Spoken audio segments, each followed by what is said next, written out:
Now at 5, who will be among the first to get a vaccine? Why today promises to be an important day in the fight against COVID-19. Do you know where your car is? Winter parking rules going into effect in Chicago overnight, and the towing has begun. And bundle up. Tracy says this is the coldest morning of the season, but is there snow in the forecast? Live from Chicago's #1 news, ABC 7 Eyewitness News at 5 starts right now. And a very good morning to you. It is the first day of December 2020. I'm Ravi Baichwal in for Terrell Brown. And I'm Tanja Babich. We'll check in with Roz in just a moment. Let's get to meteorologist Tracy Butler for the ABC 7 AccuWeather forecast. Tracy, certainly feels like December out there.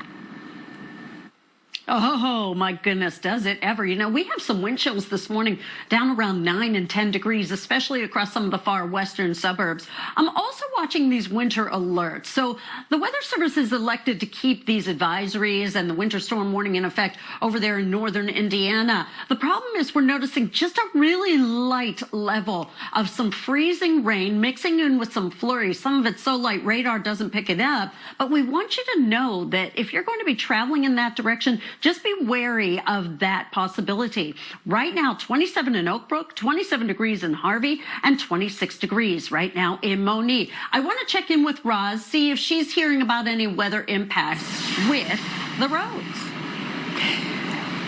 You know what, Tracy? We have not had any weather impacts on the Illinois side for sure, and I'm not hearing of any in Indiana, but we are keeping an eye on it. I'm also keeping an eye on this road work inbound on the Dan Ryan with 2 lanes closed, Roosevelt to the Jane Byrne interchange. We're still seeing some backups there. Here's our White Sox camera 31st. It's not backed up that far, but we'll let you know when they get everything picked up. Tanya and Ravi, back to you. Thank you, Roz. And now to COVID and the latest developments with vaccines. Today, we expect to learn more about who should get the shot first. ABC's Alex Presha is live in Washington. Jessica D'Onofrio live for us at City Hall. But let's go to the nation's capital. Alex, over to you.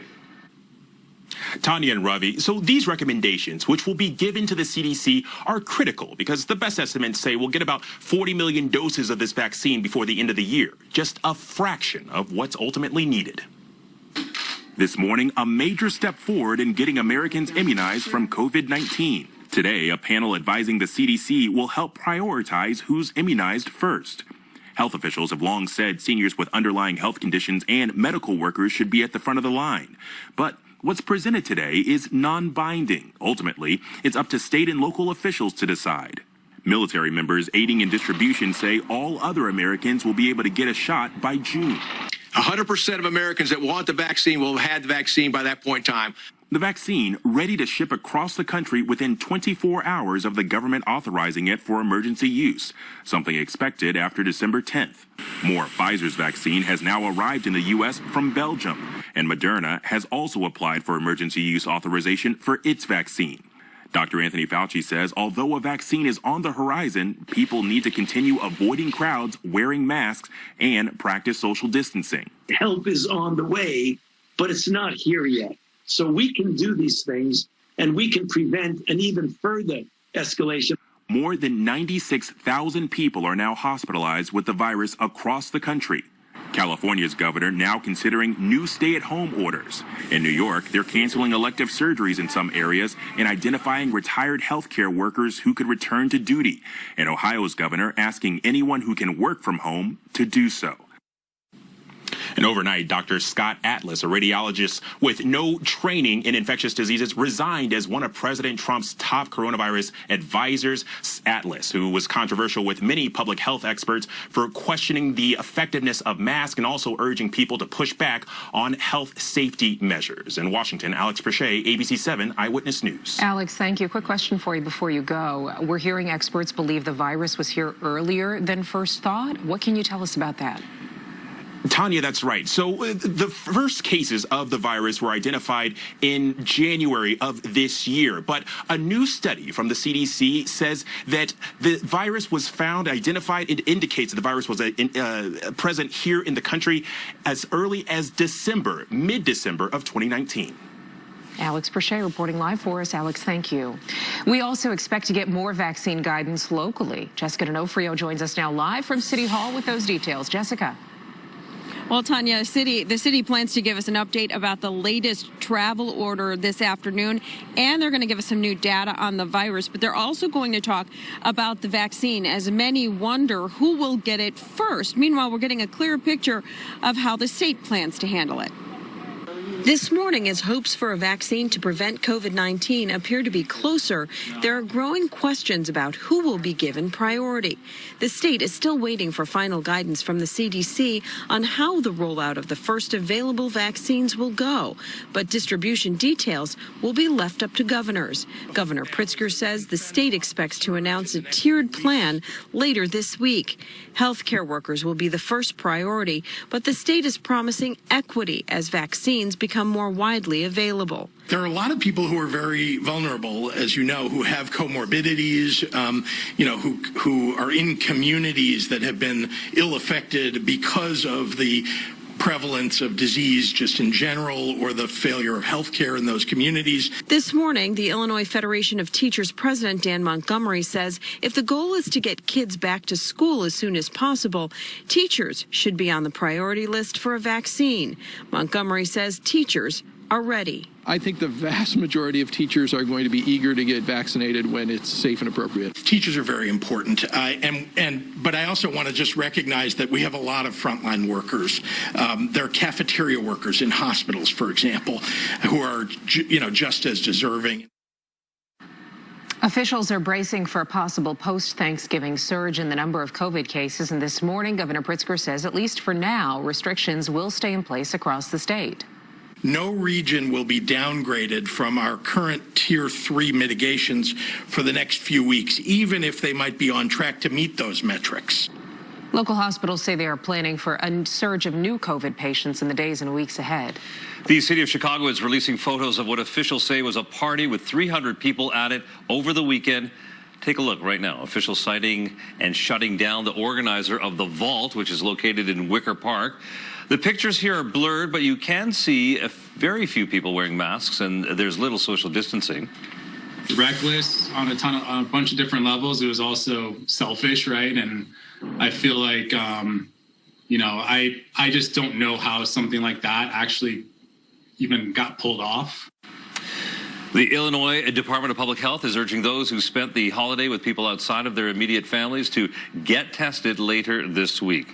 And you can get the latest COVID-19 headlines and track the data in your area, all at abc7chicago.com, as well as on our free news app. New this morning, Chicago crime numbers released overnight. Alexis McAdams joins us now live from Chicago Police Headquarters with what the figures tell us about violence this year.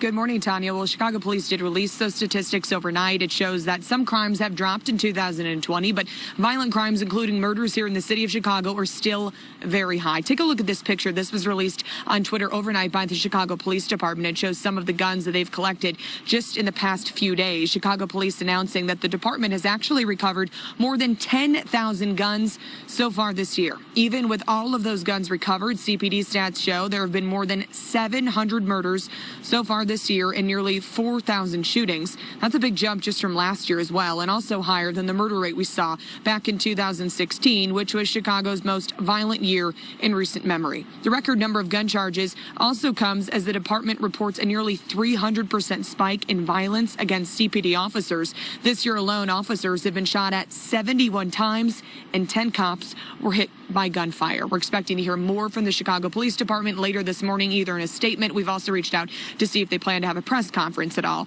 later this afternoon. Reporting live at CPD headquarters, I'm Alexis McAdams, ABC 7 Eyewitness News. Alexis, thanks very much. Well, it is the 1st of December, and that means Chicago's overnight parking ban is now in effect. Cars are being ticketed and towed off the streets as of 3 a.m.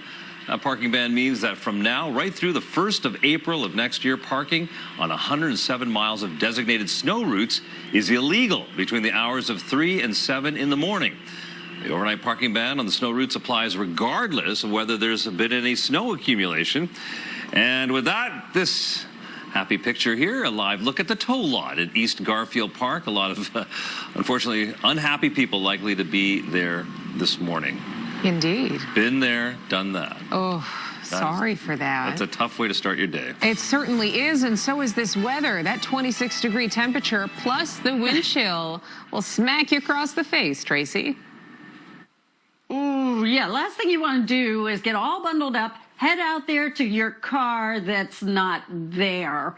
Yeah, we don't have snow around Chicago this morning, but we certainly have the cold. Now, we're watching maybe just a little tiny bit of some freezing rain that developed across northern Indiana last night, and it has mixed in with flurries, but not really picking up much on the radar right now. It's 26 degrees out at O'Hare. That's our new low so far today. You have to get back to early March to find the last time we dropped to about 25 degrees, 27 degrees at Midway, 29 at the lakefront. I know it's December, but boy, these wind chills are a little tough to bear out there, as we do have wind chills around 8 and 9 degrees where we're getting clearing skies.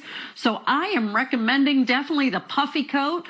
Probably if it were me, I'd be doing the extra puffy, but hey, let's go with at least the puffy, shall we? And temperatures today are not going to be that warm at all, with highs only in the mid-30s coming our direction. Now, tomorrow we'll keep those bright skies around, and we will get high temperatures tomorrow up into the 40s. Roz, what's going on in your department? Fortunately, not too much. I have been keeping an eye on this overnight road work inbound on the Dan Ryan between Roosevelt and the Jane Byrne interchange, because we started to see that logjam effect where it was backing things up onto the Stevenson. I checked with IDOT, and they said everything has been picked up, maybe a few minutes late. But here's our camera looking at the Dan Ryan Bridge. It is still a little bit snug between the Stevenson and the Byrne Circle, but it is loosening up. So they have, in fact, picked up that overnight road work, and hopefully this delay will disappear before it comes back as a regular rush hour delay. Tanya and Ravi, back to you. All right, we'll be watching that one. Thank you so much, Roz. 5:10 right now. Oil giant Exxon changing its plans for the future, including the amount of oil it will produce. Plus, a new round of legal troubles for Facebook and Google. Your Money Matters report is next.